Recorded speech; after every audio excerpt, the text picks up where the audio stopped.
would be best, Eiric thought. No guilt, no pain.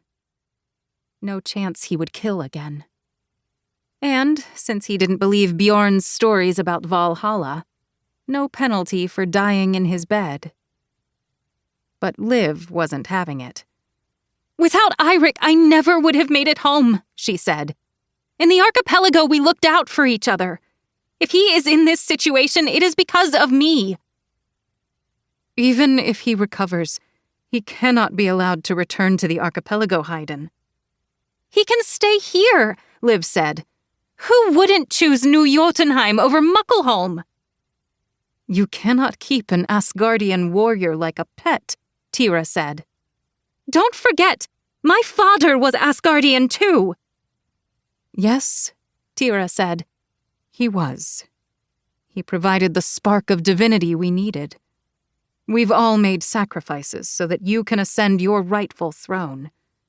I worry that you are not taking the long view, that you are blinded by an affiliation that— "Do not force me to make a choice, Mother," Liv said, in a voice as brittle as ice at midwinter. "You may not like my decision, and if anything happens to Eiric, anything at all, I will lay it at your door." After a long, charged pause, Tyra said, "Very well. We'll hope for the best." That was the end of that conversation. He remembered little about the days that followed, beyond the dreams that came and went. A few times he was aware of Liv in the room, glaring at him as if she could will him back to his senses. There was a kind attendant who bathed him and washed his hair, and tried to persuade him to take a little broth, a bite of porridge. She was wary as a skullcat, but when he tried to speak to her, to reassure her, it came out all wrong.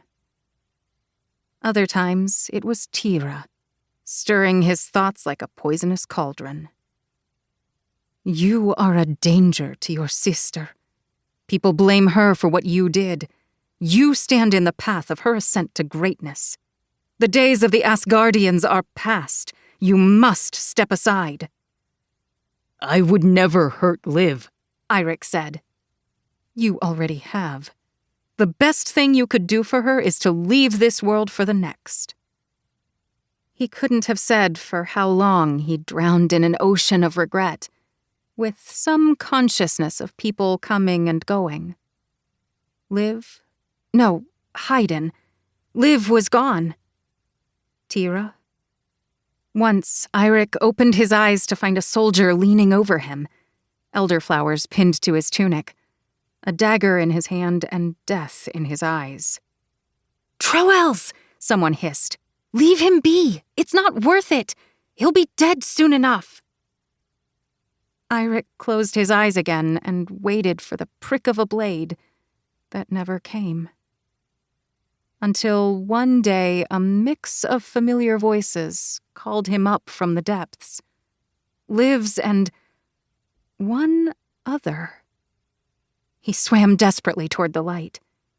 He'd nearly broken the surface, when all at once he startled awake, feeling as if someone were running a lit taper over the skin at the base of his neck. He opened his eyes. She leaned over him, her finger on his collarbone, tracing a design. Her hair smelled of flowers and flame and flint against steel.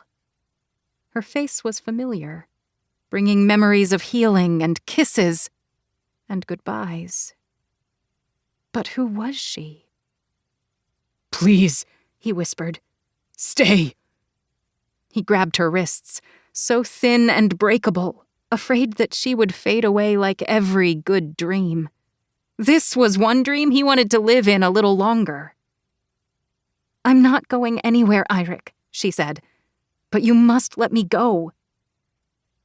Eiric? Was that his name? "Who are you?" he said. "I think I know you, but I can't remember." "My name is Reginn," she said. "We met in Longvik." He whispered her name so he wouldn't forget.